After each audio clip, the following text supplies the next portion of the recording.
오픈 AI의 챗GPT가 인기를 얻어갈수록 몰래 뒤에서 가장 큰 웃음을 짓고 있는 것은 누구일까? 챗GPT 때문에 그래픽 카드 수요가 폭발적으로 늘어나 웃음 짓고 있는 엔비디아 그리고 오픈 AI의 후원자 마이크로소프트일 것이다. 오늘 이야기할 것은 오픈 AI와 마이크로소프트이다. MS에서 그들의 블로그를 통해 공개한 자료에 따르면 2018년 오픈 AI에서 사람과 컴퓨터와의 상호작용하는 방식에 대한 획기적인 아이디어를 MS에 제시하면서 프로젝트는 시작되었다라고 한다. 획기적인 아이디어가 무엇이었는지 MS에서 정확하게 공개하지 않아 무엇인지는 알 수 없다. 구글처럼 검색 방식에서 챗GPT를 통해 대화하는 방식이라고 생각할 수 있으나 그것은 아니었다. 오픈 AI가 GPT를 시작할 때 엄청난 양의 학습 데이터를 가지고 트랜스포머라는 알고리즘을 돌렸을 경우 지금과 같은 성능이 날 것이라고 생각한 사람은 많지 않았다. MS는 당시에는 GPT가 발전해서 대화를 하고 노래 가사를 만들고 일에 대한 기획을 할 수 있을 것이라고는 생각하지 못했다고 이야기한다.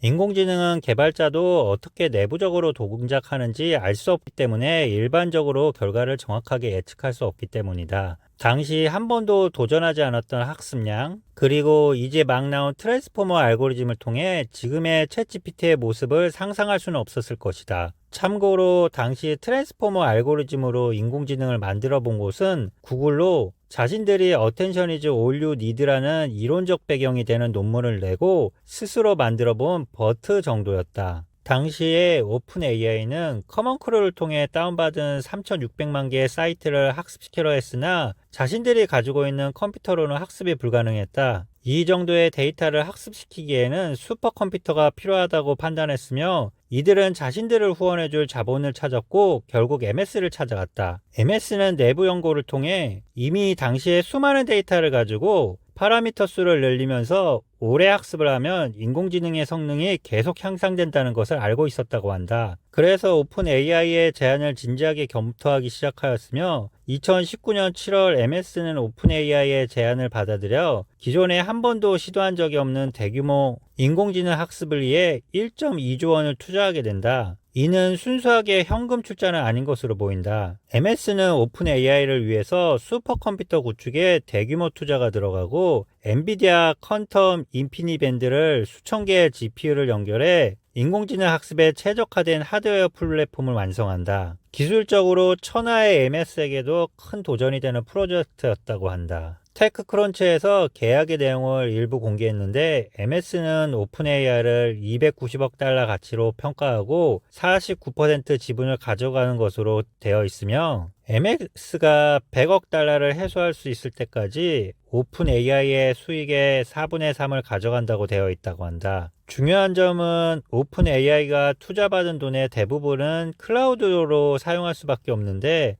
오픈 AI는 MS의 애저를 사용하기 있다는 점이다. MS가 공개하지 않았지만 클라우드 서비스라는 업체들이 투자할 때 일반적으로 자신들의 클라우드만 사용할 수 있다는 조항을 넣는 경우가 일반적이기 때문에 오픈 AI는 앞으로도 한동안 계속 MS 애저를 사용할 수밖에 없을 것이다. 즉 MS는 대규모 자본을 투자한 것처럼 보이지만 이 비용의 대부분을 클라우드 사용으로 되돌려받고 있다는 점이다. 그럼에도 주식의 49%를 가지고 있고 수익의 4분의 3을 가져가는 계약이 되어 있다는 것이다. 챗GPT를 통해 MS는 그동안 수십 년간 해결하지 못한 수건이었던 검색 시장에서도 조금씩 웃음을 지을 일이 생기고 있다는 점이다. GPT와 결합한 빙의 점유율이 점차 올라가고 있기 때문이다. 구글이 검색 시장을 통해 연간 벌어들이는 금액이 1,200조 원 정도 되기 때문에 빙의 GPT 탑재로 검색 점유율 1%만 증가해도 12조 원이 되기 때문에 MS 입장에서는 크게 남는 장사일 수밖에 없다. 챗GPT가 애저를 사용하고 있다는 점은 아마존 클라우드에 이어 2위를 달리고 있는 MS 입장에서는 매우 중요한 지원군을 얻은 셈이기도 하다. 기업 입장에서 GPT와 연동해서 사용하기 위해서는 아무래도 애저를 이용하는 것이 쉽고 유리하기 때문에 같은 조건이면 애저를 사용할 가능성이 높다. 아마존을 따라잡기 위해서 노력하는 MS에게는 큰 지원군이 생긴 셈이나 다름없다. MS는 요즘 그들의 주무기인 오피스에 인공지능 기능을 탑재하고 있는데 당연히 챗GPT가 큰 도움을 주고 있으며 경쟁력을 높이고 가격을 높이는 데 큰 도움이 될 것으로 보인다.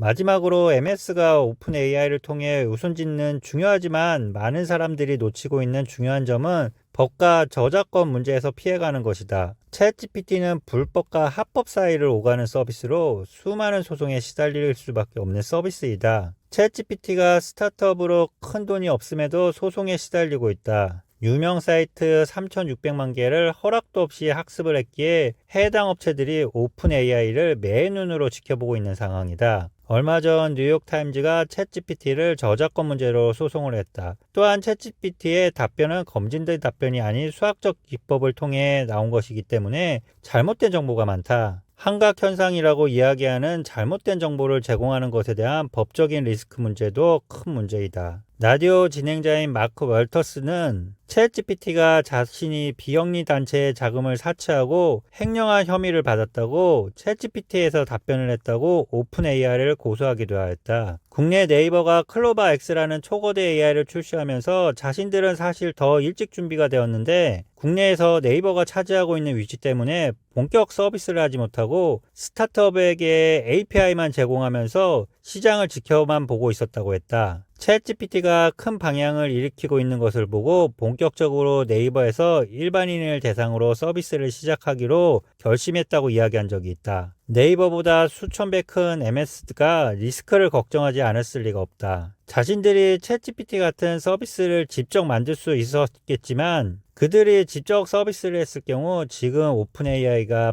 받고 있는 소송과 비난과는 비교할 수 없는 후폭풍을 걱정했을 것이다. MS는 영리하게도 뒤에서 실속은 모두 챙기면서 비난과 소송에서는 피해 있을 수 있는 오픈 AI를 지원하는 전략을 택했다.